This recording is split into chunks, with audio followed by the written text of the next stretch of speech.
Welcome to Decrypt, Asia's first blockchain and cryptocurrency podcast. I'm your host, Tushar.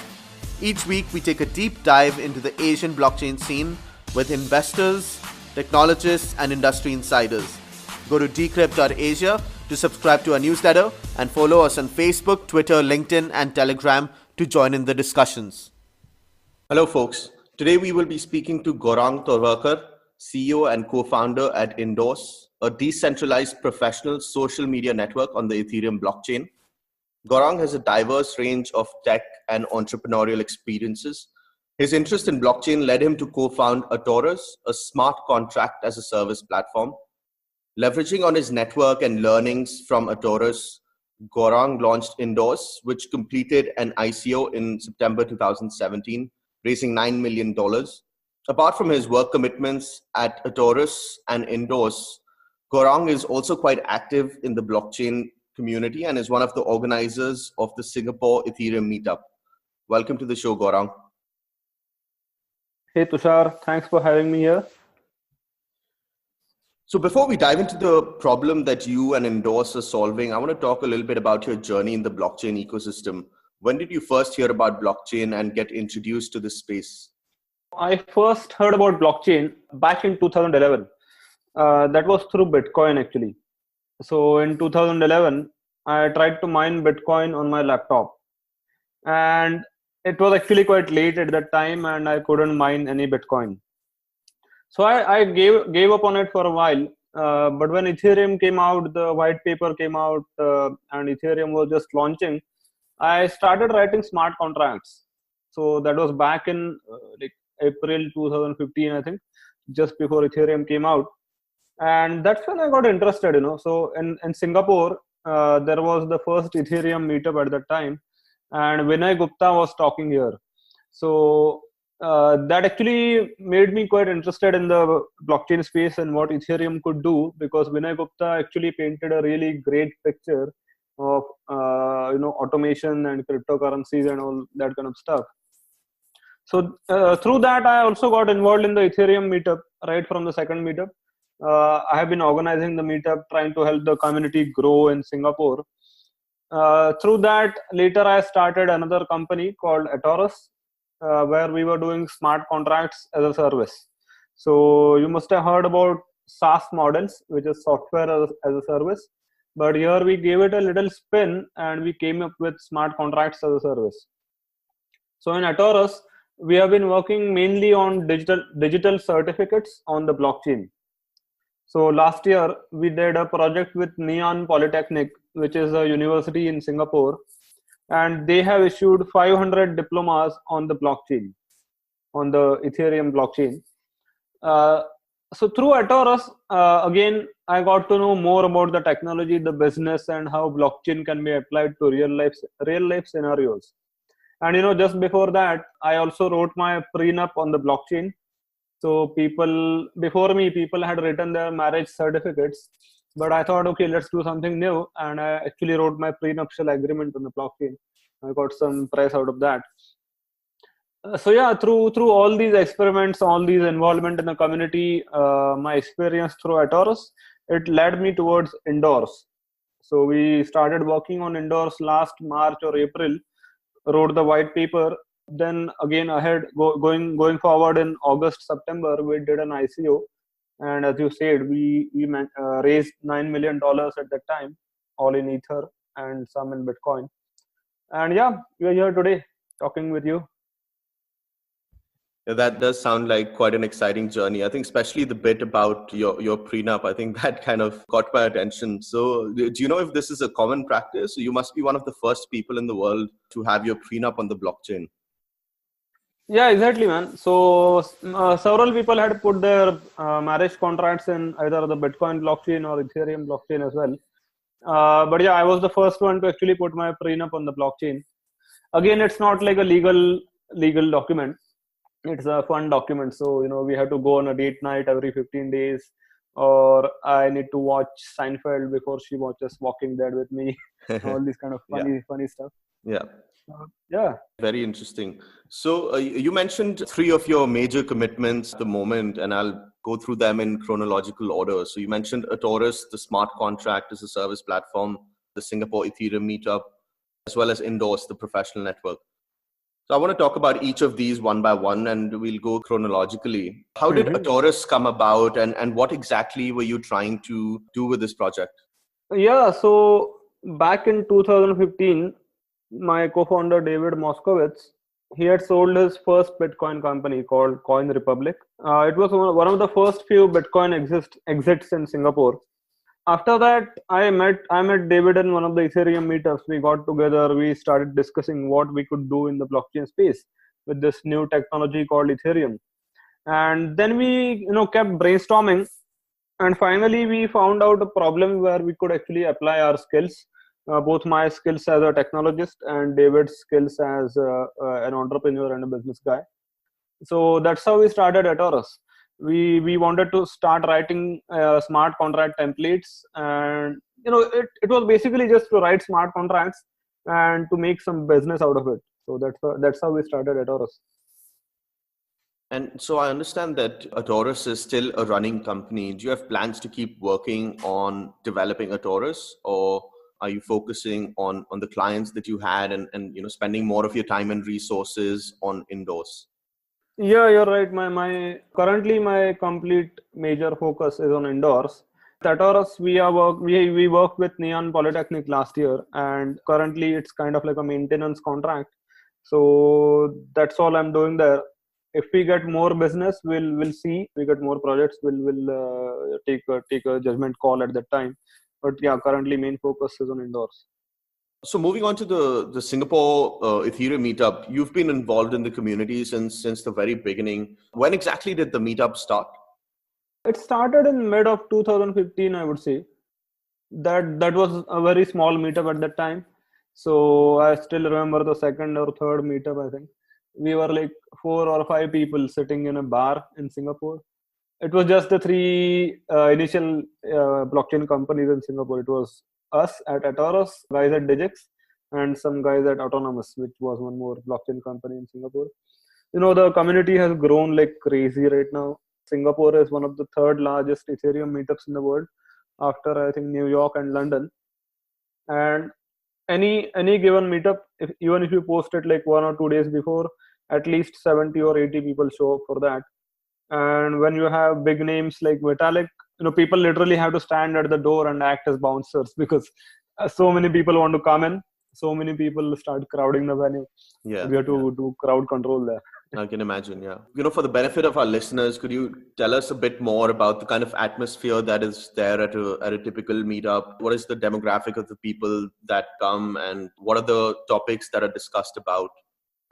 As a rule, I and Sean, who is the other organizer of the meetup, we try to avoid talking about the token price and speculation. We try to keep it technology focused and project focused. So nowadays, there are so many ICOs going on. Most of these guys, they want to stop over in Singapore. They want to speak at the meetup, and they tell about the project, the technology that they're using. It's mainly technology focused. The people that come to the meetups are developers, other ICO projects, like the community guys from the community, and also there are some bankers, some financial people that come sometimes. Yeah, it keeps changing. Like all the corporates are there, all the open source community people are there.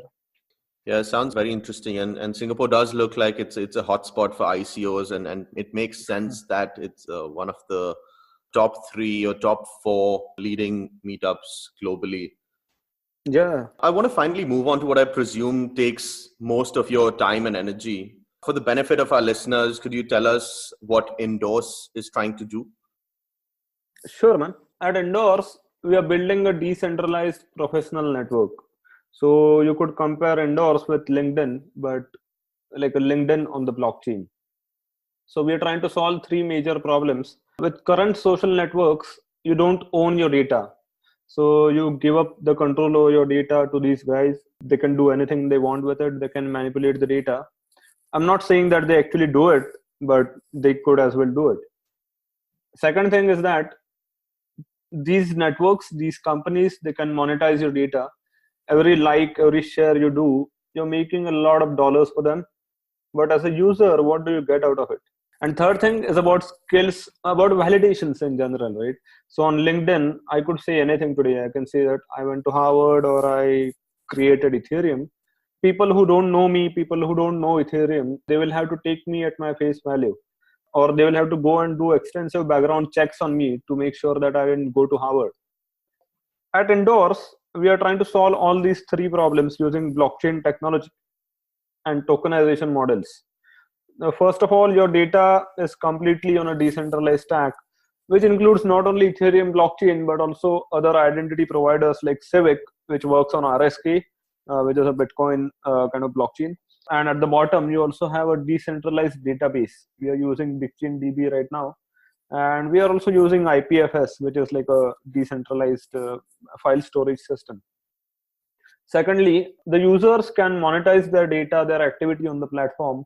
So the more active you are on Indorse, the more rewards you get. And those rewards are in the form of IND tokens. So if you go through our white paper, there are quite a lot of nuances to this. People also get penalized for malicious activities. People get rewarded for good activities, all these things. And third thing is about validations. So Indorse is all about validations. Everything that you put on Indorse has to be validated. Now, there are multiple ways in which we could do these validations. The first one is through AI chatbots. And the ultimate vision of Indorse is to have your community validate your skills or your claims. So suppose you say that, hey, I know Java, or I can write smart contracts. This becomes a claim. And I'll have to attach a proof element along with that. So Tushar, if I put my GitHub link as a proof with my claim that I can write smart contracts, you can actually look at all the contracts I've been writing over the last 2.5 years. And you can actually objectively say that I know how to write smart contracts and I'm not lying in this case. So we are going with the same assumption that any skill should be provable online or objectively. So the person who is endorsing you or validating you doesn't need to know you. That's what we are going with. Obviously, we can't target all the skills right now to begin with. So our go-to-market or our first line of customers is going to be developers. We are going ahead with developers, and we are building the platform for them right now for the first 1 or 2 years at least.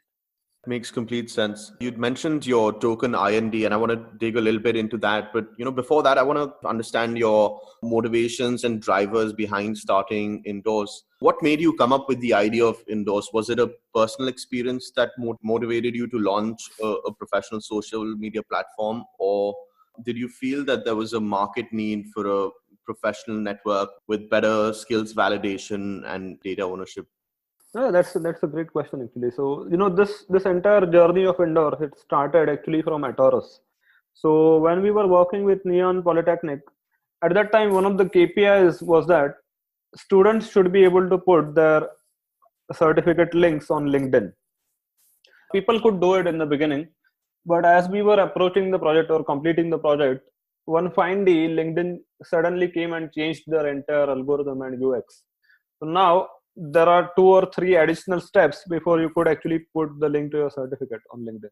So this set us back in the project by 2 or 3 weeks because we had to explain this to them, and then we had to find some alternative ways to make this happen. But that at that point I started thinking, I'm like, why are we giving up control of our data to these big monolithic giants, and why can't we do it ourselves? And I think the timing was right, so there were 3 forces. One is the economic force, which was coming about, that is through ICOs and token launches, all these companies were raising money, and it was, the community could come together and community can support you. The second was the technological force. All these technologies were coming about, and it was, I think, high time that we should move to such a decentralized ecosystem. And third was also the social angle. So, that in Europe, there have been a lot of complaints against all these Google and Facebook. Many people are suing them. They are coming up with GDPR now.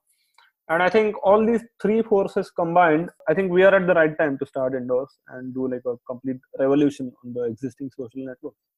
So I want to talk a little bit about how the platform works today. If user were to sign up today, what would a typical user journey look like? So on Endorse, obviously we want to be a completely decentralized application, a DApp. But to begin with, until the technology catches up and people are comfortable using the technology, we are starting with a hybrid approach. So right now you can log in using Google, and you can also log in using decentralized identity providers like Airbitz. Currently, we are also in the process of integrating with Civic, which is another identity provider on the blockchain. So once you log in using Airbitz or Edge Wallet, as it is called now, essentially you can log in using your Ethereum public private key pair. So now imagine you can actually send money to people, and you can also log in to Endorse using your Ethereum wallet. Once you log in, you can go and create your profile on a decentralized stack. After a few days, we are opening it up to a few developers right now. You can start claiming your skills. You can say, hey, I know Java, I know JavaScript, and you can add some proof elements along with that. And soon we'll be opening up the validation flow as well. So when you are on Endorse, you might even get the request to validate other people based on your current set of skills. And I think this is going to be really interesting. Based on your validations or your claims, you will also soon start getting rewarded in the form of IND tokens. So I don't know if you have used earn.com or not, but when somebody sends you an email on earn.com, if you open it, you get some dollars for that.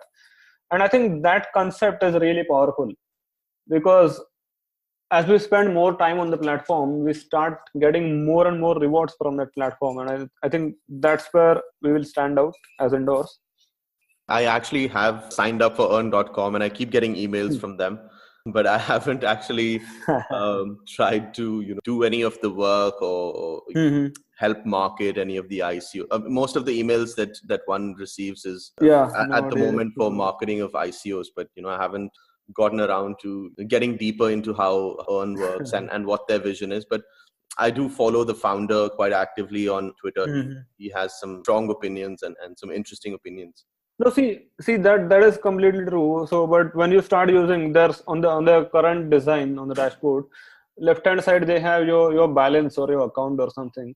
And man, when you see those dollars increasing there, it's really powerful, I think, to get you back to the platform, because you feel that actually your data and your activity has some value and you're getting it back. That's what I like about it. So you finished your ICO in September last year, if I'm not mistaken. Yes. What have been some of the key developments over the last 6 months, and what is your roadmap like going forward? Yeah, and so after the ICO, my main focus for the next 2 months was to build up the team, and I hired a lot of developers from London, India, and Singapore. Currently, I would like to tell you that we have a great team of around 18 or 19 people, including 1 or 2 interns, across these 3 countries. We are trying to grow the team in Singapore as well, but sometimes it's difficult to get developers here.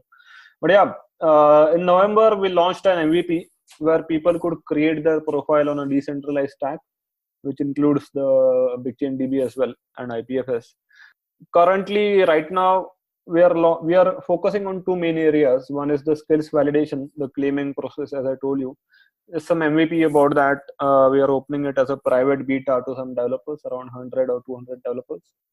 And on the other side, we are also working on a new feature called company pages and advisor validations.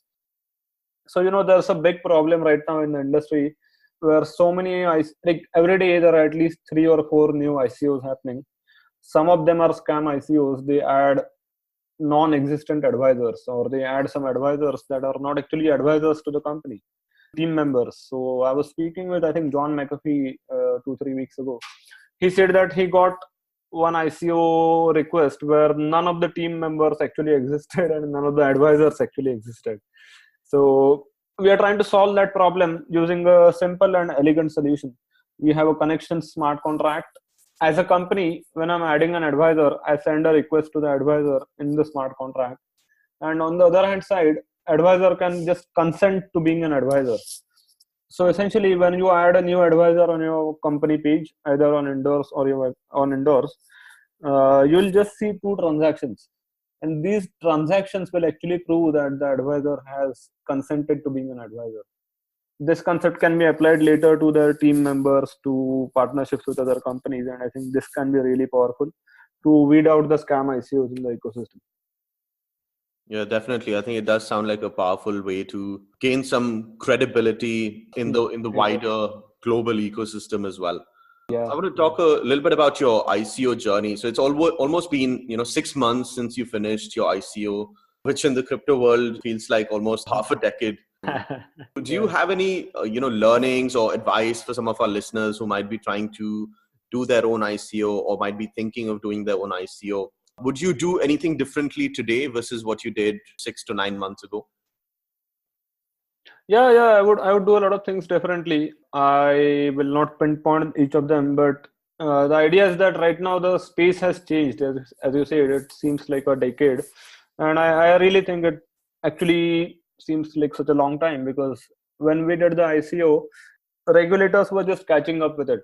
But now so many governments are looking into it. There are so many scam ICOs. The first thing I would tell people is not to scam anyone. Just work hard, be real, and do everything in the right way.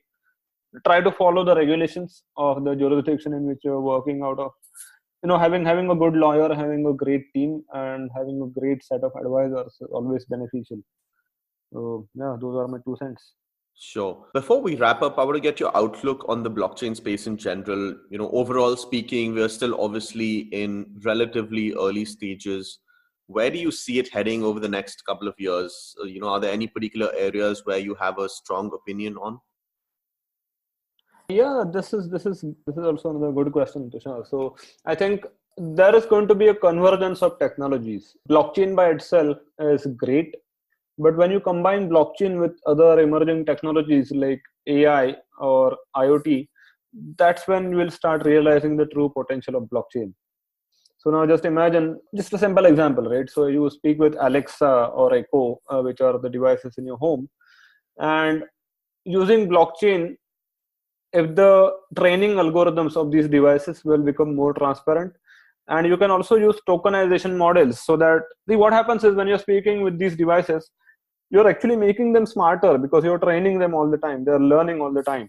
And if you as a user or you as a customer can start getting paid in tokens or rewarded in tokens for doing that activity, that would be really powerful.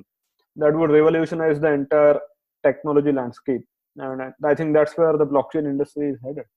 Yeah, I'm actually looking to get my podcast listed as not an Alexa skill, but using an app. If someone says that, hey, Alexa, play the Decrypt Asia podcast, then it should work. And, it would be amazing to start getting paid for things like that. I mean, that would be amazing. So any last comments from your end before we finish this interview? What's the best platform to follow you on or endorse on and your developments? Yeah, you can follow our company and our developments on indorse.io, indorse.io. Just be aware of some scam or fake websites. Now we don't have many, but during the ICO there were some fake websites. Okay. On that note, let's end this interview. Thank you so much for taking the time out to come speak with us, Gaurang. Great to have you on the show. And good luck for your roadmap at Indorse. Yes, thank you, Tushar, and thank you for the interview. If you enjoyed this episode, please subscribe to this podcast on iTunes, Google Play, SoundCloud, or wherever you listen to podcasts. Like us on Facebook, Twitter, LinkedIn, and Telegram, and subscribe to our newsletter on decrypt.asia. This is your host, Tushar. Thank you for listening.